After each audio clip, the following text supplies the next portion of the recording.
Mark in Albany. Great to have you on the program, sir. Hello. Hey, thanks, Russ.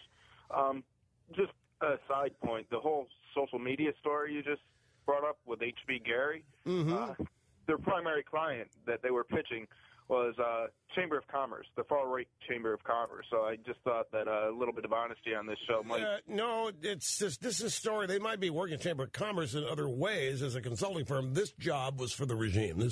This job was for the administration, fake people. In fact, my brother wrote a book citing a guy, Cass Sunstein, well-known communist professor of law, who has even advocated the infiltration of websites for propaganda purposes to aid administrations.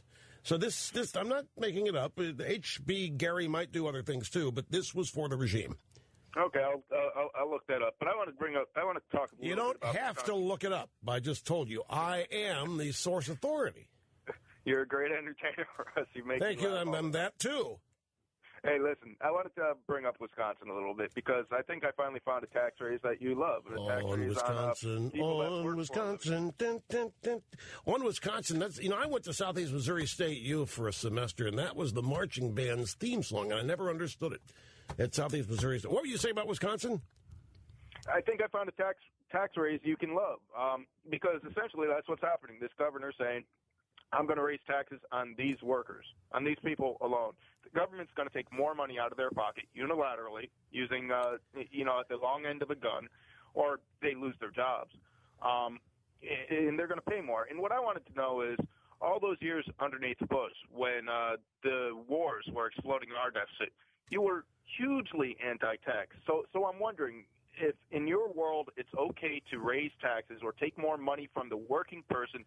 Their average salary is about $55,000 a year. Of course, the compensation number is larger than that, and that's the number you always talk about. But their average salary, their take-home pay, not even their take-home pay, their pre-tax pay is about $55,000 a year. You're fine with taking money from those people to balance the budget. Wait a second. But you're not fine with taking money from millionaires to balance the budget. What's the problem? Take a breath. In the first place, there were no tax increases for the war in Iraq. Bush did not raise anybody's taxes. That's right. All right. Now, and you didn't want them to. Instead, you wanted to blow up the deficit and have these wars that we couldn't afford, according to you. If they're not paid for, we can't afford them, right? But that's fine to do when it's your pet project. But you are fine taking money away from people making hold on a second. This is where I lose you people. I really do. We were attacked on 9/11. There are people who have sworn allegiance to people that want to wipe us out, including you, that want to kill us. They are among us now. They killed 3,000 of our citizens, nearly 3,000 people in one day. The largest such attack on this country ever. And you want to look at this as a tax and a budget issue, and you want to compare this to something going on in Wisconsin, which has a requirement by law that their budget be balanced. And they can identify what it is that they need to do to start getting that budget in balance. And it doesn't involve anything other than making people pay a little bit for what taxpayers are giving them in total now. There's literally no comparison or common ground to whatever you want to talk about with taxes and the wars, Afghanistan or Iraq. This is a state issue being meddled in by the President of the United States, whose business it is not, by virtue of the Constitution. We have people in Wisconsin who are making twice your average private sector salary, $55,000, being paid by those people making $55,000. Their retirement's being paid for in toto. Their health care is being paid for.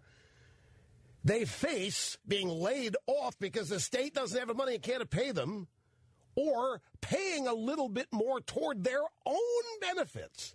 Imagine that. You go on vacation and you pay for it. You go buy a quart of milk and you pay for it. I know it's a strange concept to a lot of freeloading leftists, but that's what's on the table here. And you are damn right. I'm the biggest supporter of individual responsibility you're ever going to find. If I want it, I pay for it. I don't accept freebies. I don't want the obligation.